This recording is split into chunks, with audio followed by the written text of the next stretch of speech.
اسلام آباد میں پاکستان تحریک انصاف کے بانی عمران خان کی رہائی کے لیے احتجاج اور مظاہرین پر حکومتی کریک ڈاؤن کے بعد پاکستان میں جو چیز اس وقت سب سے زیادہ موضوع بحث ہے وہ اس دوران ہونے والی ہلاکتیں اور زخمی ہونے والوں کی تعداد ہے۔ تحریک انصاف کے مختلف رہنماؤں کی جانب سے جماعت کے کارکنوں کی ہلاکتوں کے بارے میں دعویٰ کیا گیا ہے کہ یہ تعداد 20 سے 280 کے درمیان ہے، جبکہ سینکڑوں کارکن زخمی بھی ہوئے تو دوسری جانب حکومت کا دعویٰ ہے کہ یہ گرینڈ آپریشن میں سیکورٹی اداروں کی جانب سے سرے سے گولی چلائی ہی نہیں گئی۔ تو سوال یہ ہے کہ منگل کی شب ہونے والی کارروائی میں کتنے لوگ جان سے گئے اور کتنے زخمی ہوئے اور کیسے؟ یہی گتھی سلجھانے کے لیے جب بی بی سی کی ٹیم نے اسلام آباد کے پولی کلینک اور پم ہسپتال کا رخ کیا تو معلوم ہوا کہ پولی کلینک کی انتظامیہ کی جانب سے جمعرات کو ایک بیان میں ہسپتال میں ایسے کسی فرد کی لاش لائے جانے کی تردید کی گئی جس کی ہلاکت مبینہ طور پر مظاہرین کے خلاف آپریشن میں ہوئی، لیکن بی بی سی کے پاس موجود ہاسپٹل کے ریکارڈ کے مطابق وہاں 26 نومبر کی شام کم از کم ایسے 3 افراد کی لاشیں موجود تھیں جنہیں گولیاں لگی تھیں اور ان میں سے 2 کی ہلاکت بھی ہاسپٹل میں ہی ہوئی تھی۔ ہاسپٹل کے عملے نے یہ بھی بتایا کہ ان میں سے ایک لاش بدھ تک پولی کلینک کے مردہ خانے میں ہی موجود تھی، جبکہ 2 لواحقین کے حوالے کر دی گئی تھی۔ اسی ہاسپٹل کے ایک ڈاکٹر نے یہ بھی دعویٰ کیا ہے کہ پولیس حکام نے انہیں میتیں ورثہ کے حوالے کرنے سے بھی روکا۔ خیال رہے کہ اس سے پہلے بعض ورثہ کی جانب سے بھی یہ بیان سامنے آیا تھا کہ میتیں ان کے حوالے نہیں کی جا رہی۔ اس بارے میں بی بی سی نے وفاقی وزیر اطلاعات عطا تارڑ سے بات کی تو ان کا کہنا تھا کہ پولیس یا قانون نافذ کرنے والے اداروں کی جانب سے مظاہرین پر فائرنگ ہی نہیں کی گئی۔ فائرنگ کی گئی ہوتی تو لاشوں کا پوسٹ مارٹم بھی موجود ہوتا۔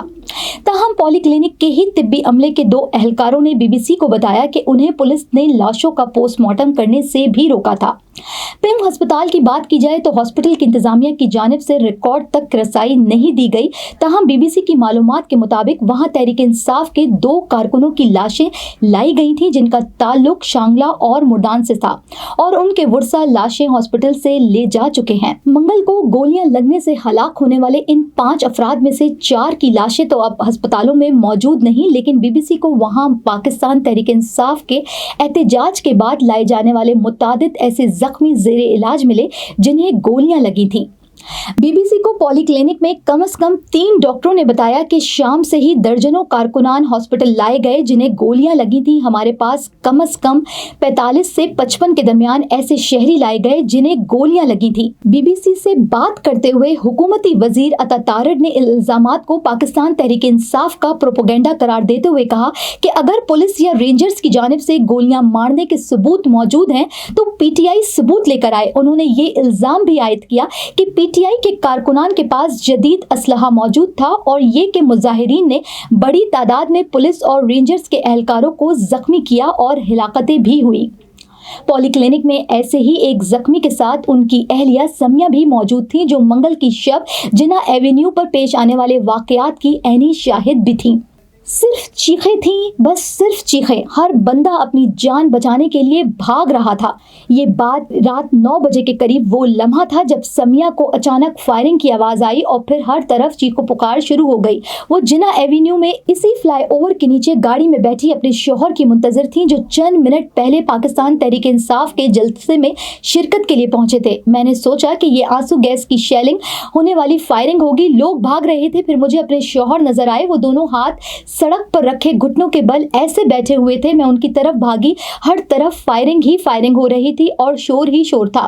جب سمیہ بی بی سی کو یہ بتا رہی تھی تو وہ اور ان کی بہن ماسک پہنے اسلام آباد کے ایک ہاسپٹل کے کمرے میں بیٹھی تھیں اور ان کے سامنے بیڈ پر ان کے شوہر تھے جن کے کندھے پر گولی لگی تھی اور چند گھنٹے پہلے ہی ان کی سرجری کی گئی تھی۔ وہ قیامت تھی جسے جنگ ہو رہی ہو۔ میرے ہاتھوں پر خون ہی خون تھا، میرے کانوں میں وہ ساری چیخیں ختم ہی نہیں ہو رہی تھیں۔ میں اب کیسے آپ سے کھل کر بات کروں؟ یہ کہتے ہوئے سمیہ کے ہاتھ کپکپا رہے تھے اور ان کے چہرے پر لگا ماسک آنسوؤں سے نم ہو گیا تھا۔ چلیں سب باہر جائیں، یہ وارننگ پمس ہاسپٹل میں تعینات سیکورٹی عملے کے ہر ایک اہلکار نے دی۔ وہ یہاں ایک وارڈ میں ڈیوٹی پر تعینات ہیں اور اس وقت تک جب ہم یہاں زیر علاج پی ٹی آئی کے ایک کارکن سے بات کر رہے تھے وہ بار بار اندر آ کر ہماری باتیں سننے کی کوشش بھی کر رہے تھے۔ جب ہم پمس پہنچے تو ہر طرف سیکورٹی کے غیر معمولی اقدامات تھے۔ وارڈن ایمرجنسی روم रूम्स और बाहर के दरवाजों पर रेंजर्स और पुलिस के एहलकार मौजूद थे। हॉस्पिटल में दाखिल होने के लिए पूछगछ की जा रही थी, जबकि वार्ड्स में अगर पाकिस्तान तहरीक इंसाफ के जख्मी कारकुनों से बात करने की कोशिश की जाती तो अमला इस पर नजर रख रहा था। बीबीसी को अस्पताल के अहाते में एक सीनियर पुलिस ऑफिसर ने एक एएसपी से मिलवाया, जिनके बारे में बताया गया कि उनके माथे पर गोली लगी थी। पिम्स में बीबीसी को एक और पुलिस एहलकार भी मिला, जिस पर मुजाहिरीन के पथराव की वजह से चेहरे पर चोटें आई थीं। ताहम यही बीबीसी ने कम से कम 4 ऐसे जख्मियों से मुलाकात की जिनका कहना था कि उन्हें जिस्म के मुख्तलिफ हिस्सों में 2-2 गोलियां लगी थी। ये अफराद पंजाब और खैबर पख्तूनख्वा के मुख्तलिफ इलाकों से पीटीआई के एहतजाज में शामिल होने के लिए आए थे। उनमें से एक जख्मी तकलीफ से कर्रा रहे थे और सिर्फ इतना बता सके कि उनके पेट और कंधे में गोली लगी है। एक और जख्मी ने बताया कि उन्हें शाम 5 बजे के करीब एक्सप्रेस वे पर होने वाली फायरिंग के दौरान 2 गोलियां लगी। उन्होंने बताया कि उनसे पहले वहीं मौजूद एक और कारकुन को भी गोली लगी थी। मैं एक्सप्रेस वे पर था, अचानक फायरिंग शुरू हुई और मेरे सामने खड़े आदमी के सर में गोली लगी। उन्होंने दावा किया कि मैंने खुद उसे अपने सामने मरते हुए देखा। इसके बाद अगली 2 गोलियां मुझे लगी। पिम्स में ही मौजूद पीटीआई के एक और जख्मी कारकुन अमीर खान ने बताया कि शाम 5 बजे के करीब फायरिंग का सिलसिला वक्फे से जारी था। मैं रबड़ की गोलियों की बात नहीं कर रहा, असली गोलियों की बात कर रहा हूँ। मैंने खुद अपने हाथों से दर्जन भर जख्मियों को एम्बुलेंस में डाला और यहाँ इस हॉस्पिटल में पहुंचाया। आज ये कैसे कह सकते हैं कि उनके पास जख्मी ही नहीं है। अमीन खान हमसे बात करते हुए बार बार ऑक्सीजन मास्क उतारते। उन्होंने बताया कि रात 9 बजे के बाद जब फायरिंग हुई तो उन्हें 2 गोलियां लगी। मैं जब घर से निकला था तो मुझे पता था कि या तो इमरान खान को वापस लाएंगे या गोली खाएंगे।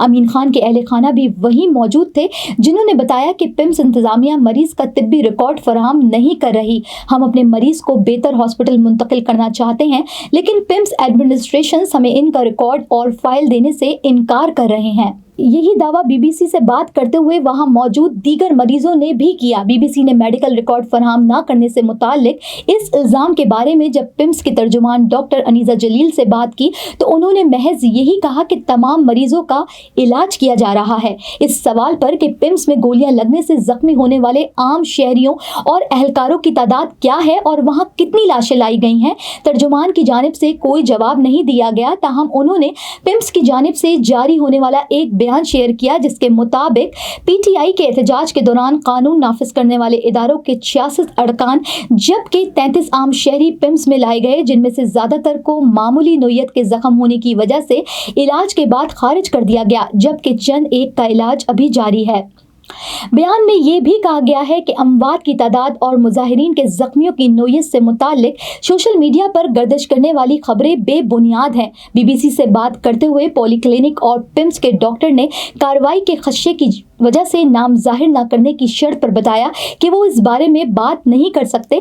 ताहम एक डॉक्टर ने ऑपरेशन की रात के हवाले से बात करते हुए बताया कि उन्होंने आज तक एक रात में इतनी सर्जरीज नहीं की हैं जितनी ऑपरेशन की रात की गई। पॉलीक्लिनिक में एक डॉक्टर ने कहा कि बाज जख्मी इस कदर तशवीशनाक हालत में आए कि उन्हें एनेस्थेसिया देने का इंतजार करने के बजाय हमें सर्जरी शुरू करनी पड़ी। बहुत से मरीज ऐसे भी थे जिनका खून बहुत ज्यादा बह चुका था। बीबीसी से बात करते हुए एक और डॉक्टर्स ने कहा कि हमारे पास रश इस कदर ज्यादा था कि हमने एक बेड पर 2-2 सर्जरीज की और गोलियां निकाली। जो मैंने रात को यहाँ देखा वो मैं कभी भूल नहीं सकूंगी। डॉक्टरों के इन बयानात पर जब बीबीसी ने वजीर इत्तलात अता टारट से सवाल किया तो उनका कहना था कि मेरे ख्याल में कुछ मेडिकल प्रोफेशनल वाज़ा तौर पर अपनी सियासी वाबस्तगी जाहिर कर चुके हैं। एक यंग डॉक्टर्स एसोसिएशन है जो पीटीआई से मुंसलिक है, सो मैं नहीं जानता कि आप किन डॉक्टर्स की बात कर रही हैं, लेकिन मैं इस बात की जरूर तस्दीक कर सकता हूं कि मेडिकल हॉस्पिटल के इंचार्ज और वजारत सेहत ने इस बारे में तहरीरी मालूमात जारी की हैं और उन्होंने वाज़े तौर पर इसकी तरदीद भी की है। इन हॉस्पिटल में जेर इलाज ये जख्मी मुलाकात के लिए आने वालों को इस वक्त तक ये नहीं बताते कि वो पीटीआई के कारकुनान हैं जब तक उन्हें ये यकीन ना हो जाए कि पूछने वाला हुकूमती एहलकार है या पुलिस और रेंजर से नहीं है। उन्हें डर है कि उन्हें गिरफ्तार किया जा सकता है। बीबीसी ने इस्लामाबाद के पॉलीक्लिनिक हॉस्पिटल में मुतादिद डॉक्टर्स और अमले के अफराद से बात की, जिन्होंने बताया कि पुलिस की जानिब से उन पर दबाव था कि जख्मी अफराद को उनके हवाले किया जाए। पॉलीक्लिनिक के मुतादिद डॉक्टरों ने बीबीसी को बताया कि शाम से ही दर्जनों कारकुनान हॉस्पिटल लाए गए जिन्हें गोलियां लगी थी। उनमें से कई ऐसे भी थे जो कहते हैं कि उनका नाम काट दें और कई ऐसे थे जिन्होंने दरखास्त की कि उनका नाम रिकॉर्ड में ना डाला जाए। हॉस्पिटल के एक डॉक्टर और अमले के एक एहलकार का कहना था कि जख्मी ये कह रहे थे कि उनका नाम रिकॉर्ड का हिस्सा बनने की सूरत में उन्हें हिरासत में लिए जाने का खौफ था। बीबीसी से बात करते हुए पॉलीक्लिनिक में मौजूद पाकिस्तान तहरीक इंसाफ के पंजाब से ओहदेदार ने बताया कि उन्होंने ऑपरेशन के दौरान पीटीआई के दर्जनों कारकुनों को हॉस्पिटल से खारिज होने में भी मदद की। वो इस वक्त भी हॉस्पिटल में इन मरीजों की मालूमात हासिल कर रहे थे जो कि ताहाल ज़ेरे इलाज हैं। बीबीसी को दोनों हॉस्पिटल के तिब्बी अमले ने बताया कि इन पर इंतजामिया की जानिब से दबाव डाला जा रहा है जिसकी वजह से वो मालूमात नहीं दे सकते।